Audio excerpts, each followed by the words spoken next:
Welcome to the Hemplucid podcast. My name is Chase. I am one of the founders of Hemplucid, and today I have with me Talon, who is one of our other founders and my partner, and the mother of our children.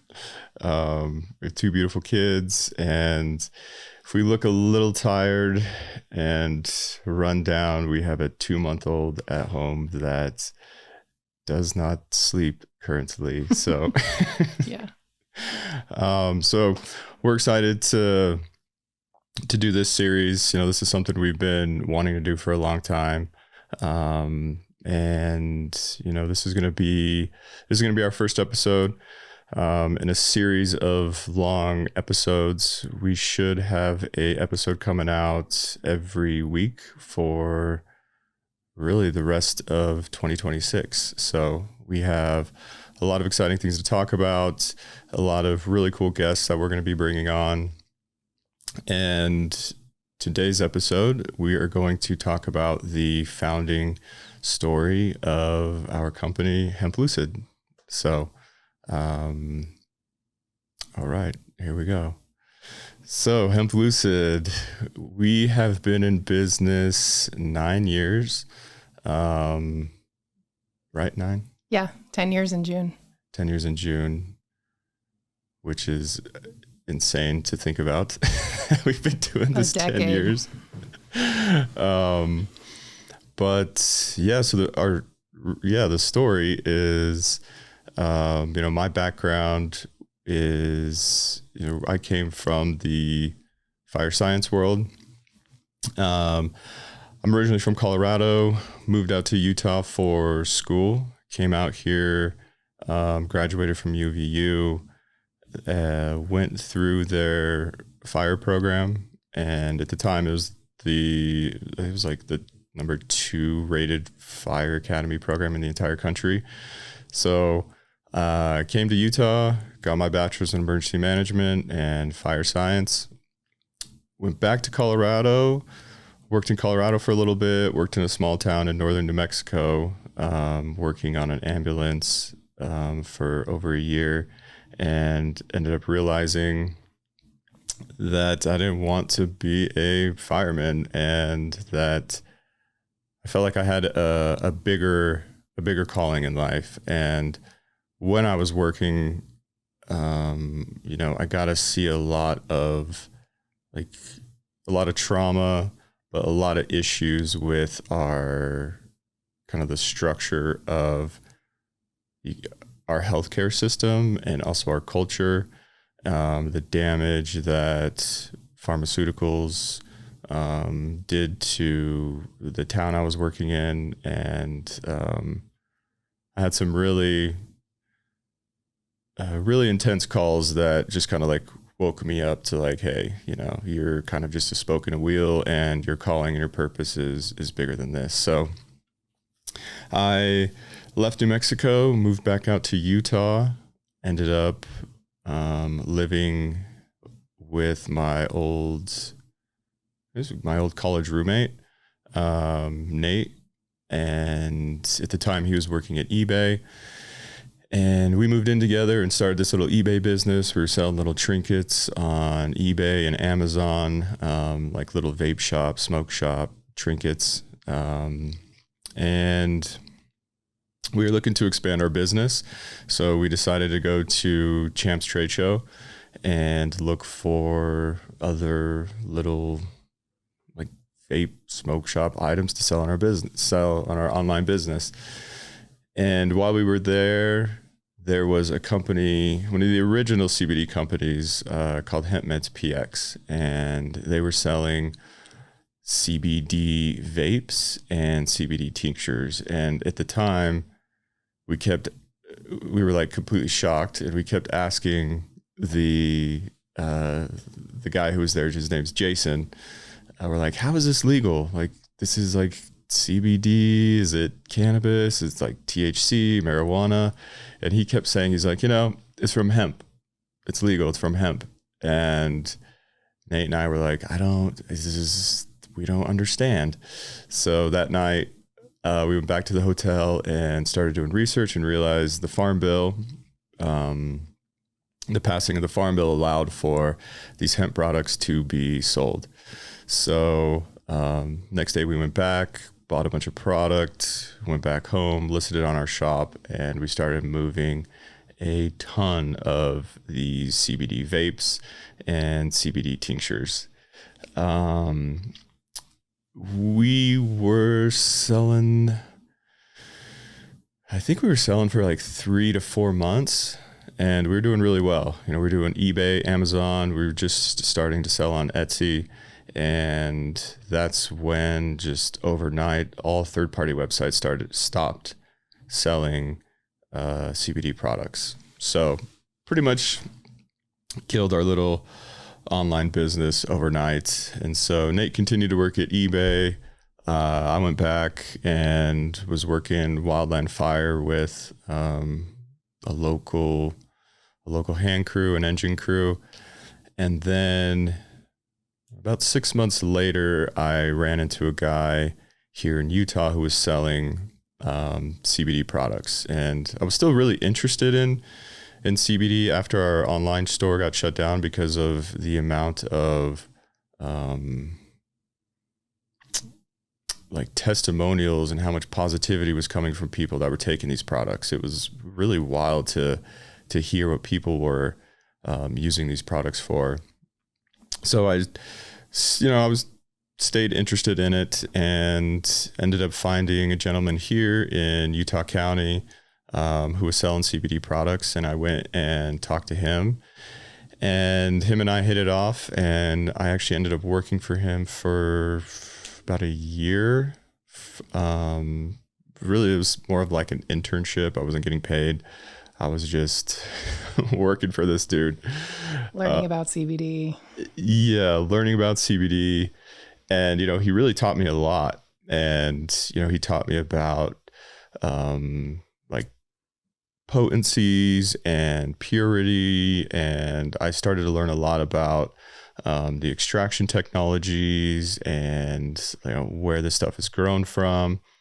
And he ended up having probably one of the best, well, at the time, I would say the best suppliers of CBD oil, because he was importing it from someplace in Europe. And that's when I started like really looking at the concentrate we would get in, and the raw concentrate oil was this like beautiful red, had this like beautiful red hue to it. Like if you would take it and like smear it on a piece of paper, it had this like beautiful red tint. And everything in the United States at the time was really black, had a lot of plant material in it, had a lot of wax in it. And at the time, the American market wasn't as advanced as the European market. And so that's when I started to learn about bioavailability and just how important the extraction side of this industry is. And so from there, you know, we ended up naming our original company, Red Strap, because of the red oil that we got. I think it was the Netherlands that we were getting from the Netherlands. And I was doing customer service for them. I was doing a little bit of marketing. I was doing all of our sales. And in that year, it was unbelievable to hear the amount of people that were like truly healing from just taking these tinctures. It was like absolutely mind-blowing to me.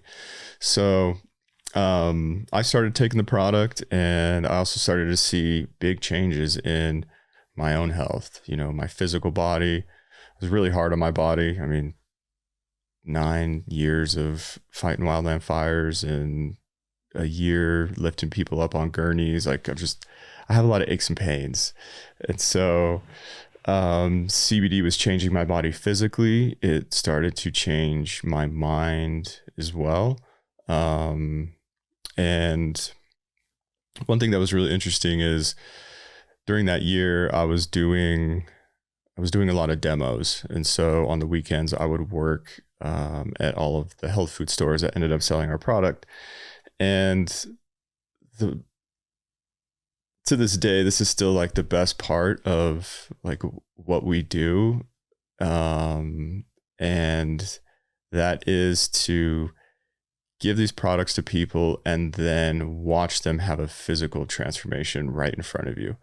So we have a water soluble product that works within 3 to 5 minutes. And so I would be out doing these demos with people or in stores interacting with people, and people would come up to my table and they would try a sample, and within 3 to 5 minutes I could watch their body language completely change.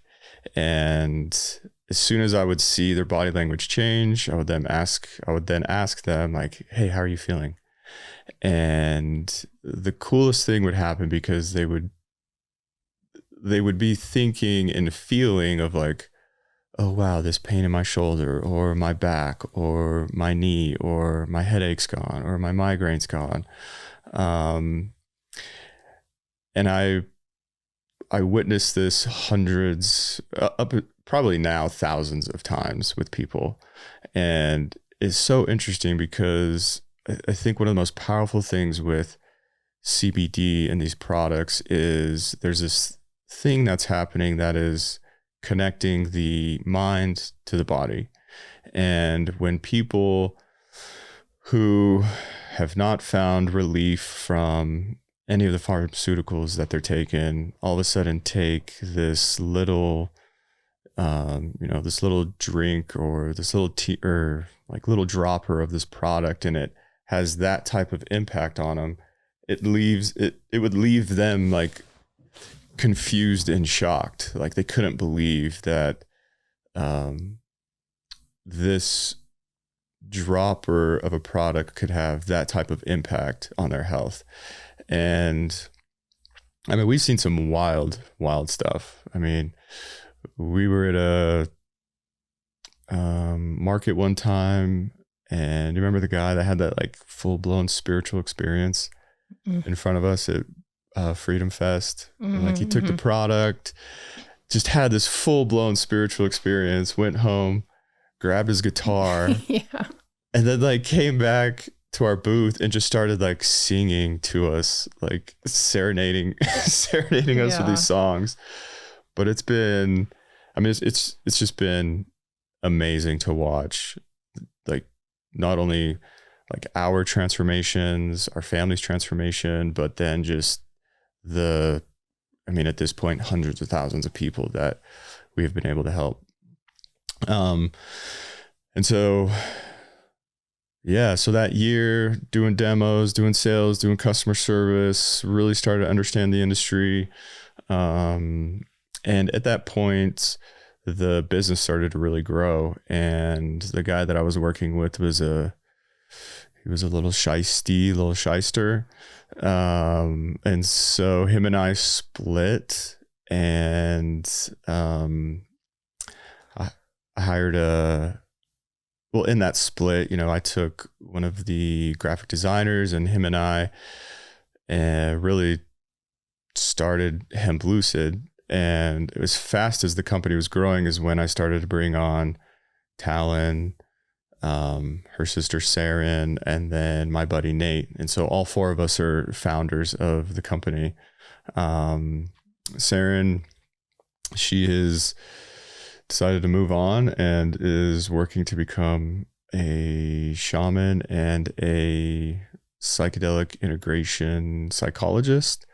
And then Nate, our other founder, has decided to move on as well. So as far as founding people or founding partners of the company, it's just Talon and I that are left. And so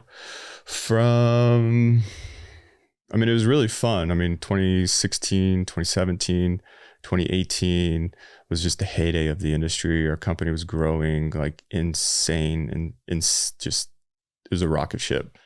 We hired all of our friends, we hired some family members, and 2020 hit, the COVID era, and then COVID pretty much had a dramatic impact on our business. Actually, I'd say almost killed our business. So 2020 had COVID. The price of CBD just completely dropped. So the bottom fell out of the market. Well, shops were closing. Yeah, shops were closing. Like it was just, 2020 was just an absolute bloodbath. And then like right at the beginning of, so on top of that, then we hired this marketing firm who ended up having a dramatic negative impact on our business. Ended up coming in, and they actually were never going to help us. Like it was just this strategic ploy by them to learn our industry, learn our company. And ultimately what ended up happening is they, I actually don't know if I can talk about this. They built a competing brand. Yeah, they stole all of our data and started a competing brand.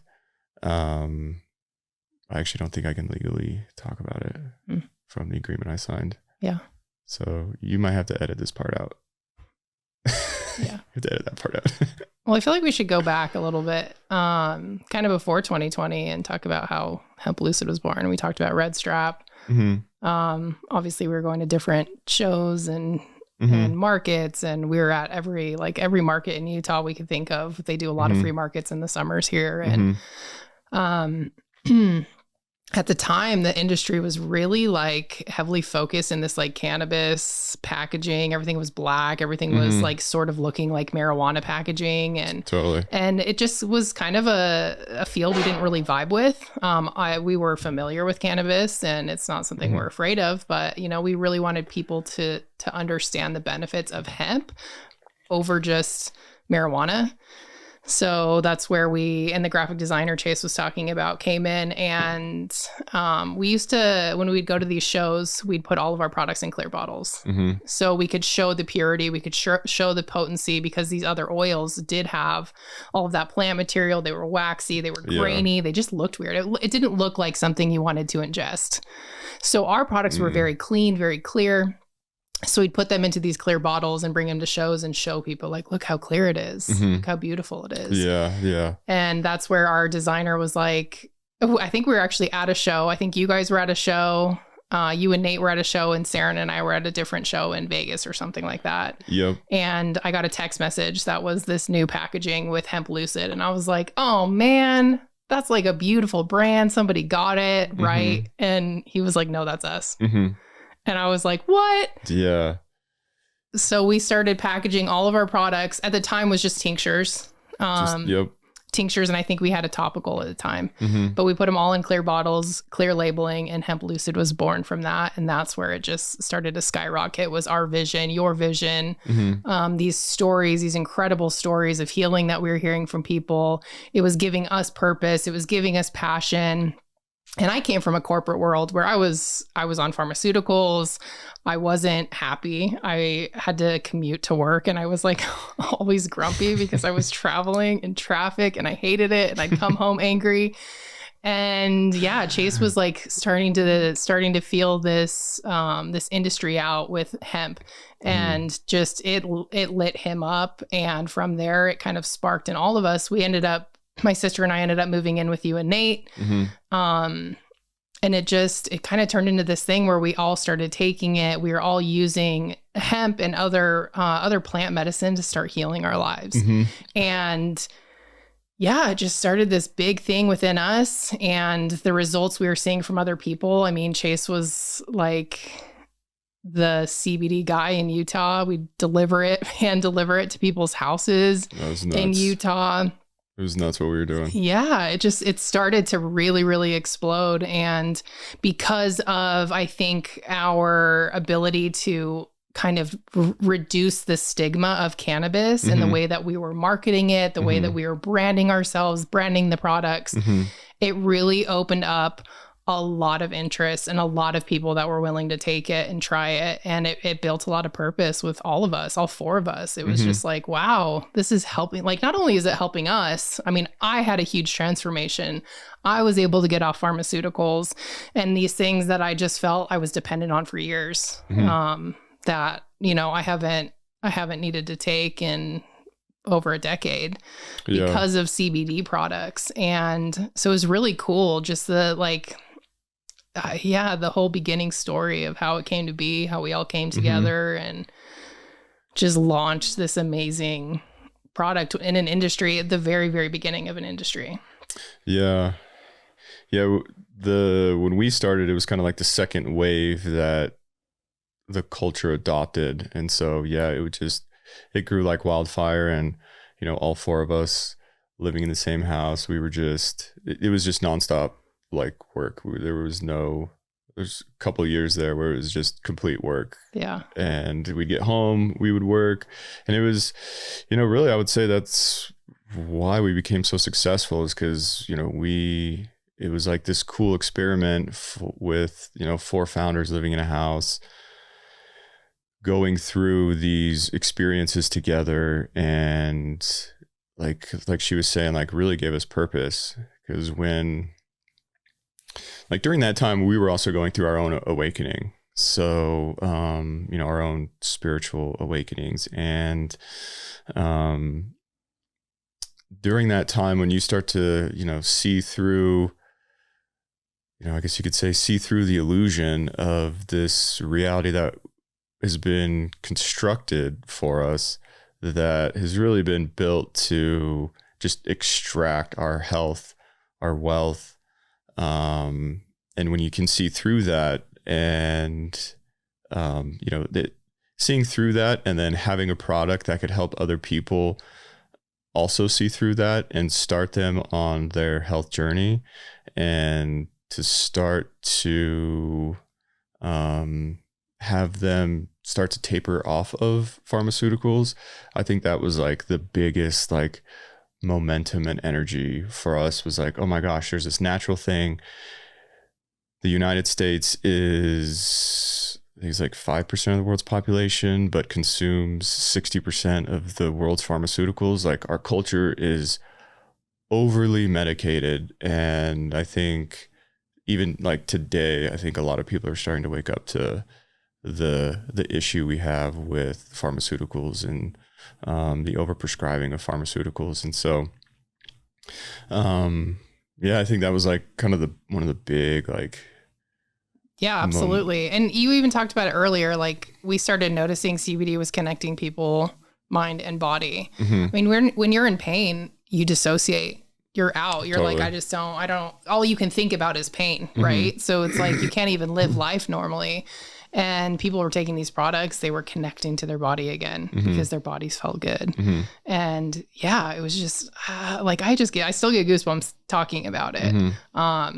You know, we've kind of gotten into the grind of the business. We grew the business really big. We had over 30 employees. We kind of got disconnected from that side of the business and created new products. And now it's a whole different industry. And, you know, we went through the marketing mishaps, but we're back.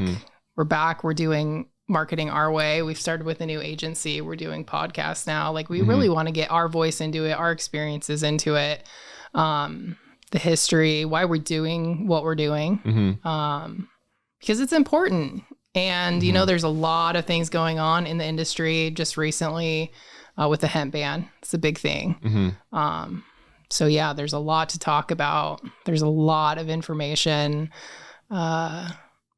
And I think we have a lot of experience that we just want to share with people.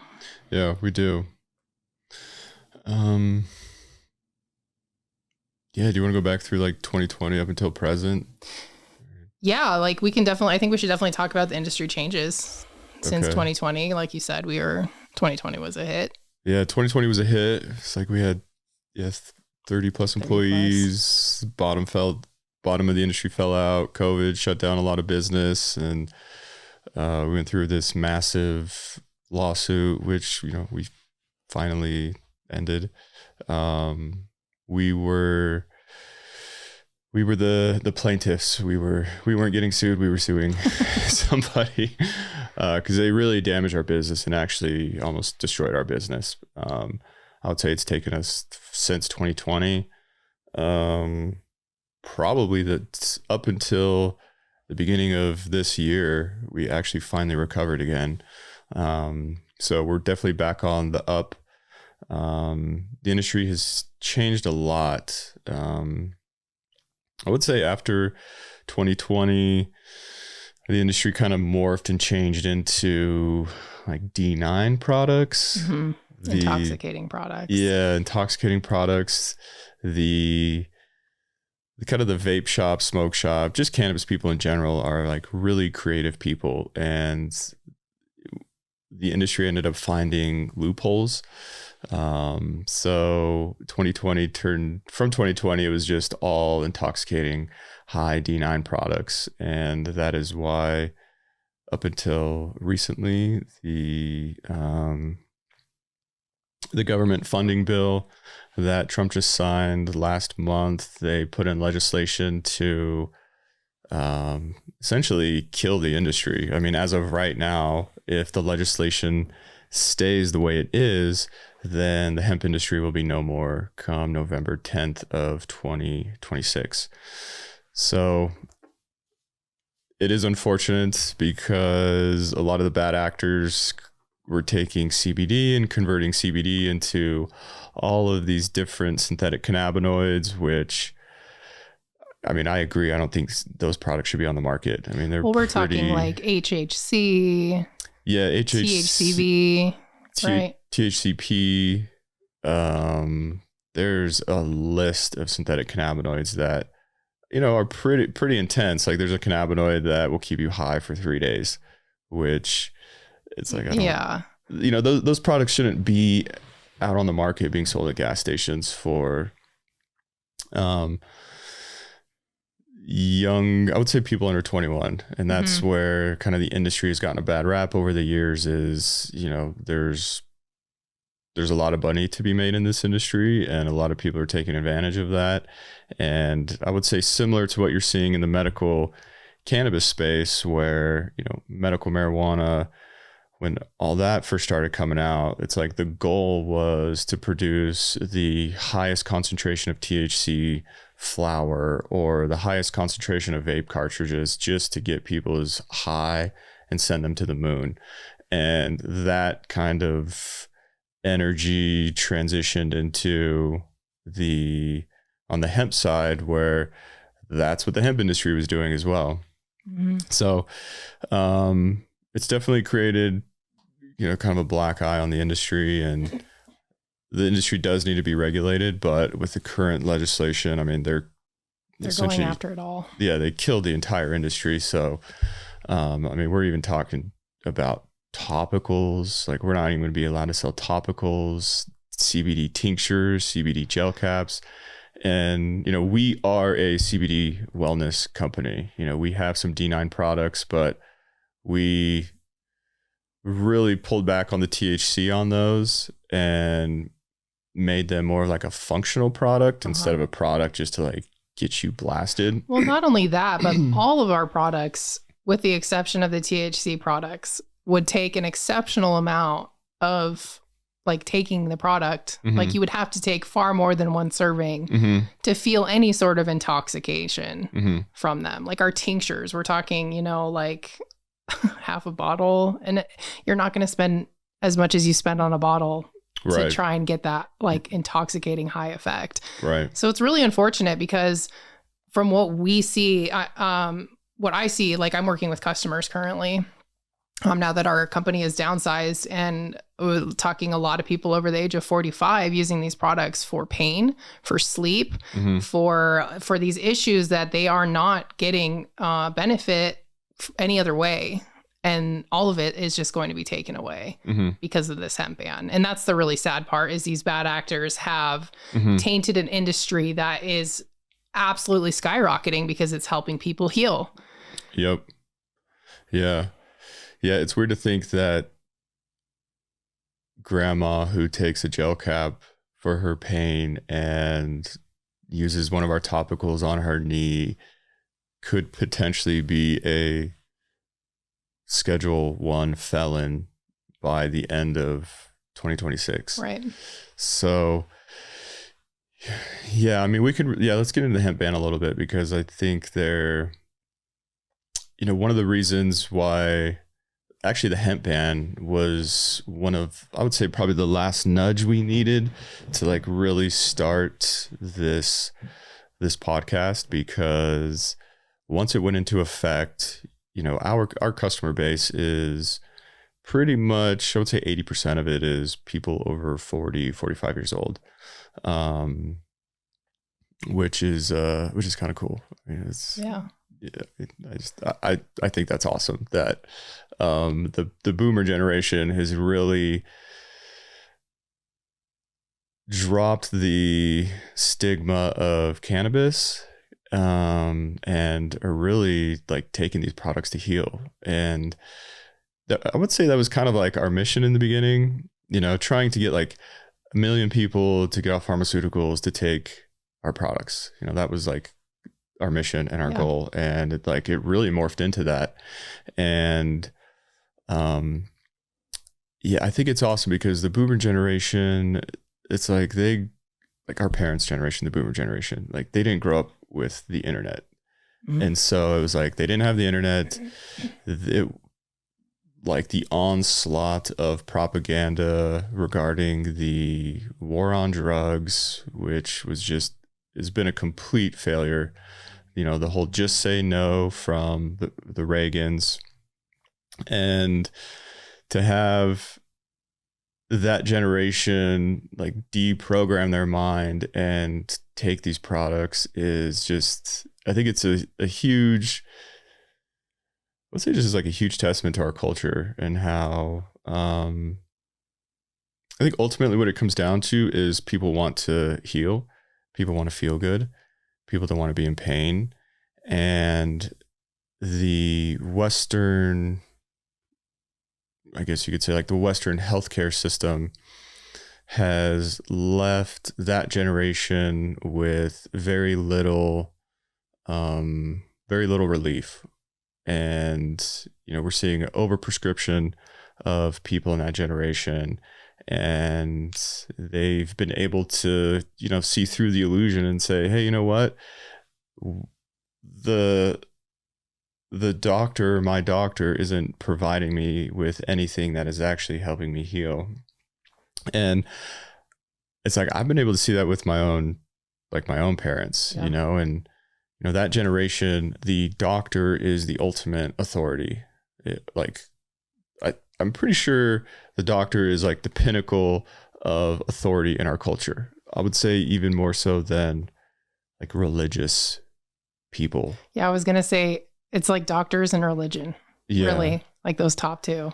Yeah, the doctor is just like, the pinnacle of authority.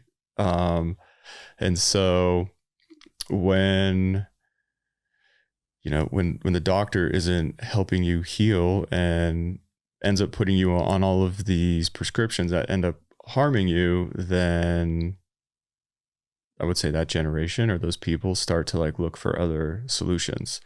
And it was great. I saw it with my own parents. My own parents Same. Went from, it was really cool to like watch their awakening, where it's like taking back control of their own health, not completely taking everything the doctor says as like 100% truth. And it's been awesome to watch. My parents have pretty much cut back on all pharmaceuticals they were on, and now just take some tinctures and gel caps. Yeah. And it feels good to it feels good to see and watch like that generation adopt these products. It actually just, it's like the best thing ever. I mean, even for me, we were joking about it the other night. Like, I grew up in a very religious home, where cannabis was like a big no-no. Mm-hmm. And now my dad, like I was talking in my group chat in my family, and I was like, hey, it's Christmas. Who wants CBD products? I'll bring some home with us. Mm-hmm. And my dad's like, I'll take a bottle. Yeah. It's awesome. And my dad is suffering from Parkinson's right now. And I think it has helped him tremendously. Yeah. I mean, not only with that, but like sleep issues, and like you're getting older, you're gonna have pain, you're gonna have sleep issues, and like it far supersedes the cascade of pharmaceuticals you need. You start taking one, then you have sleep issues, you start taking another, you have gut issues, like all of these things that happen. And people just take CBD and it's like, wow, it's actually helping my pain. Or the number one thing we hear from most of our customers is sleep. I can't sleep. Yeah. Sleep and pain. I mean, I've been on pharmaceuticals for sleeping medication and horrible. You feel groggy, you feel gross, just the side effects, the range of side effects. So it's so awesome that we're seeing, like you've been saying, this generation of people turn to plants instead of pharmaceuticals. Yeah. And get real relief. Right. Yeah. And so to backpedal on, the hemp ban, and the hemp ban was kind of like the tipping point where it's like, okay, we need to like get out here and start producing content, because once that ban went into effect, it spooked. I mean, it has spooked everybody, especially our customer base, and the amount of emails, phone calls, social media outreach we get from people that are absolutely terrified and panicked that they're going to lose access to their CBD products has been, it's impressive on how many people are like paying attention, but it's also kind of sad because people are like, wait, what? You're going to take away my CBD products? Like, what can I do to get involved to make sure this doesn't happen? So, I just want to give a little bit insight on the hemp ban, because there's still a lot of misinformation around like what's actually happening. So I'll just dive into that real quick. So the hemp ban, Mitch McConnell inserted some language into the bill to reopen the government. He put 3 different poison pills in there, and it turns out he was actually backed by big marijuana, big alcohol, big tobacco, and big pharma. So those 4 agencies or industries got together and are really trying to shut down this industry, because each one of those industries is losing a tremendous amount of money to the hemp industry. So they all got together, used Mitch McConnell to insert language. I would say the big points, one is they're saying that plants can't have more than 0.3% THC, which is just, that's not even reality, because all hemp plants have THC in them.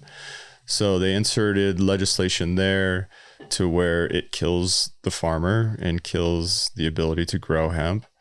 And then on the extraction side, they're saying that you can't have a concentrated extract over 0.3%, which that is not reality either. So they cut the knees off on the industry, not only on the growing side, but also the extraction side.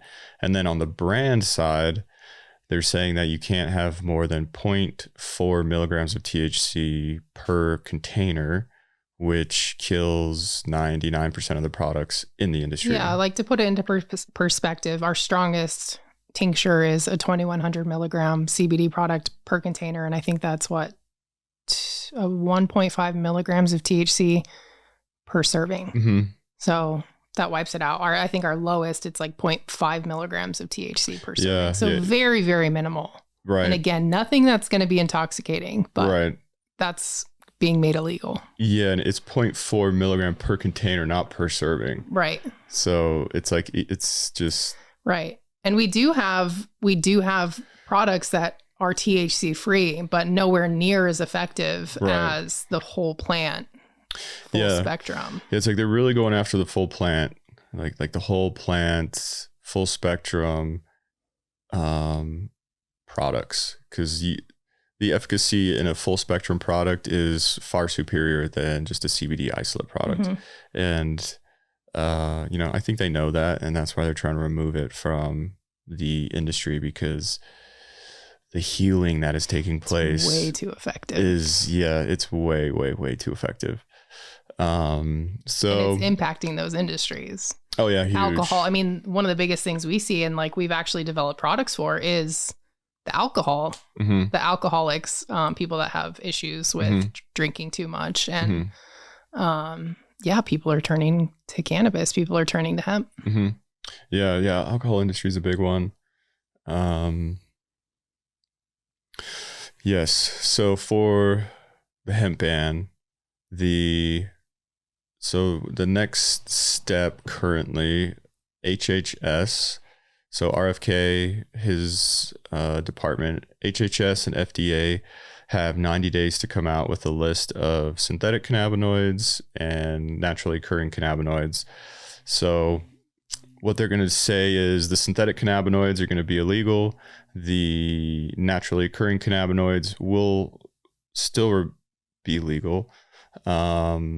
And I think they're also supposed to make a announcement on packaging, like what the packaging size is going to look like. So from there, we're thinking, or the industry is thinking, once those departments make, their ruling, then hopefully Congress. So those documents are to inform Congress, and then Congress, we have the Farm Bill coming up this year. And so we're hoping that, or the industry is hoping that they take what RFK says and they create new legislation in the Farm Bill that can help protect the good actors in the hemp industry and essentially save the kind of the wellness side of the hemp industry. So that's currently where things stand at the moment.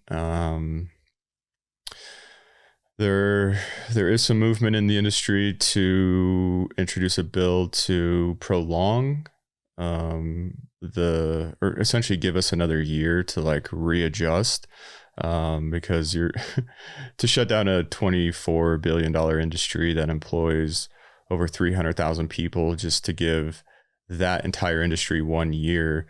It's impossible. Like people can't adjust, supply chains can't adjust, the farmers can't adjust, the genetics can't adjust. So yeah, that's kind of where things stand at the moment. I would say the industry overall is pretty hopeful that there is going to be some change. I would say people are really optimistic, but there's also people that aren't as optimistic because we're coming into midterms and not a lot of legislation gets done during, election cycles. So, we're hoping that something gets passed. Well, yeah. And maybe talk about what people can do, people who are listening. Yeah. So the best thing to do would be to contact your local state representatives. There are two lobbying groups that are really active right now: the Hemp Roundtable and also the Hemp Industry Farmers Association. And if you actually go to their website, they actually have a link where you click on this link, it auto-populates an email. You select the state that you're in, and it will send an automatic email to that state representative, letting them know that, hey, you're killing an industry that people are relying on for their health and wellness. And you can also put in that text whatever you would like as well. So I would say get really active. Something that's been interesting is we've been on these calls with these associations is they're getting feedback from senators and congressmen and women that they've never seen this type of engagement from the public. So that's great. It's really inspiring. So, and we'll also try to link some of these websites in the show notes, so it's easy to find. We'll have emails going out. We'll link all these as well. Yeah, definitely stay subscribed. You can jump onto our website, hemplucid.com, subscribe to our emails. We're definitely going to be sending stuff out for people to make it easy to participate. Yeah. So yeah, the hemp ban. Hemp ban, yeah. It's,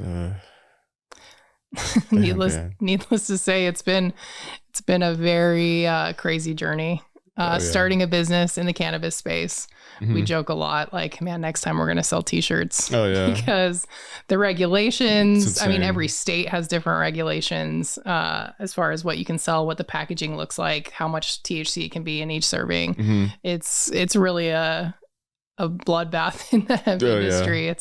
It's not an easy space to be in, but we do it because we know it works and we know it helps people. And we will do that till the day we can't anymore, until they tell us, like, no more, shut it down. Yeah. And kind of going back to that within our company and what we've created, and something that I think is important to tell people and talk about within CBD products is clean ingredients. You know, like, we've really set up our company, and I feel like we've set ourselves apart by staying true to healthy products that don't contain artificial colors, artificial dyes, artificial sweeteners, anything like that. I mean, artificial flavors.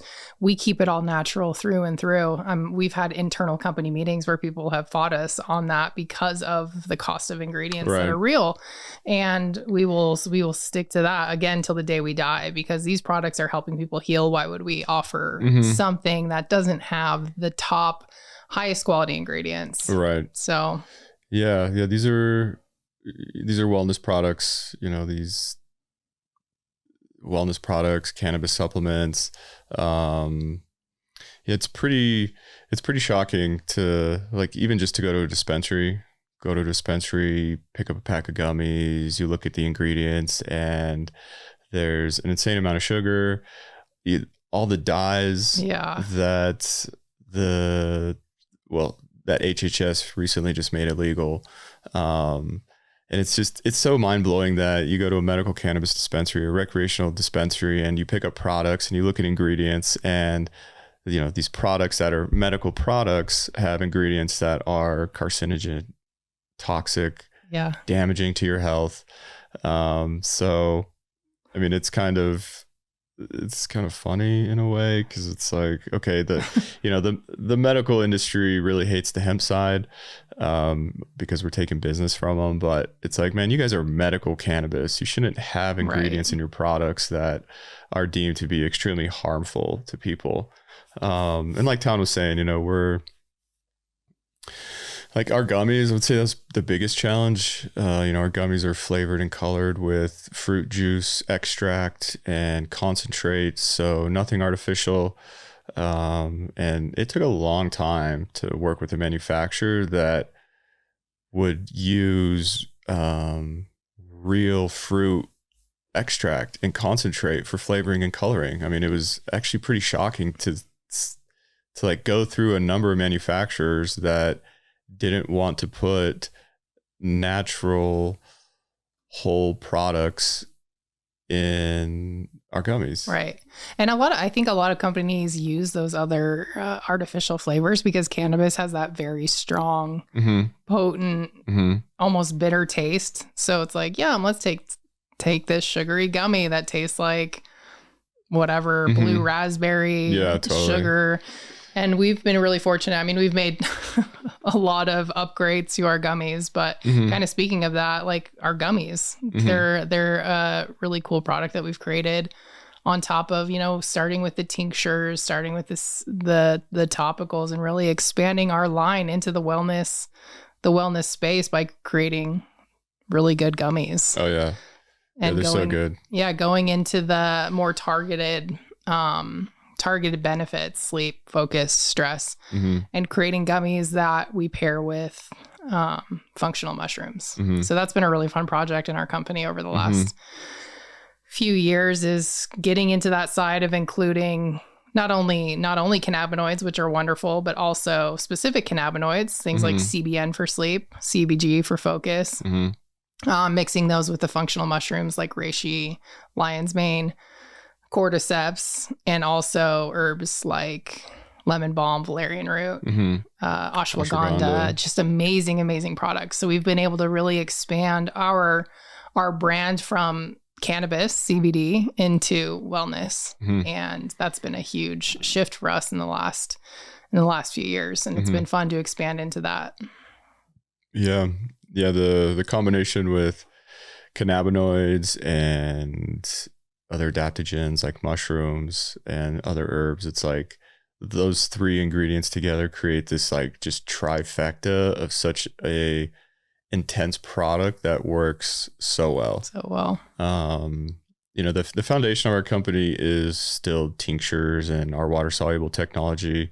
That is what we're known for in the entire industry. Is Hemplucid makes the best tinctures and our water soluble product. So that's really the foundation. But to add in these other products like the functional mushroom gummies and some of our other functional D9 gummies, it's been fun to like kind of break out of the tincture space and get more into like the functional wellness side. And, really we're just creating cannabis supplements. And I think as time continues to go on and, hopefully with the research, more research that's going to come out around cannabis, Trump is talking about taking cannabis off Schedule 1 and moving it to Schedule 3, which is going to be huge for the plant, because that just really what that does is it allows businesses to operate as a real business and to get out of this 280E tax category that is just like totally robbing cannabis businesses and really preventing them from expanding. And they're just not treated like a regular business. So that's the main thing with rescheduling. And then like the number one thing is actually opening up research to this plant. There's 130 different cannabinoids. We don't really know much about any of them. I think we have like 3 that we sell. Yeah. You have CBD, which, is obviously like the multivitamin of all the cannabinoids, but then CBN, which is your more sedative cannabinoid, CBG, which is an uplifting, energetic, focused cannabinoid, and all these other cannabinoids. Who knows like how they interact with our bodies? And so I think once they go from Schedule 1 to Schedule 3 and they really put research dollars behind this plant, it's like I kind of see a future where most of medicine is just specific cannabinoid ratios for whatever ailment that you have. Yep. We've said it for years. The future is hemp. Yeah, totally. It is. It's plants. And we'll dive into that so much more in future episodes. But really, we wanted to give people a taste of who we are, where this started, why we're here, where it's going. Yeah. And yeah, I think there's a lot to dive into, more specifically on some of the stuff we've talked about in this episode. But yeah, I think we've covered a lot. Yeah. Yeah. So thanks for joining us. It's our first episode and there's many more to come. Like we were saying, we're going to have a lot of cool guests on. We're really excited to just give our audience kind of a look behind the curtain. I know a lot of you guys have been asking for for years for us to be out a little bit more. So we're excited to kind of share with you guys everything that we have going on and what we have coming up. Yep. We're excited. More content, more us. Yep. Share with your grandma. Share with your grandma. Share with your parents. Yeah. Share with your friends. We're excited and look forward to connecting with you. And yeah, see you guys soon. Cool. Thanks, guys.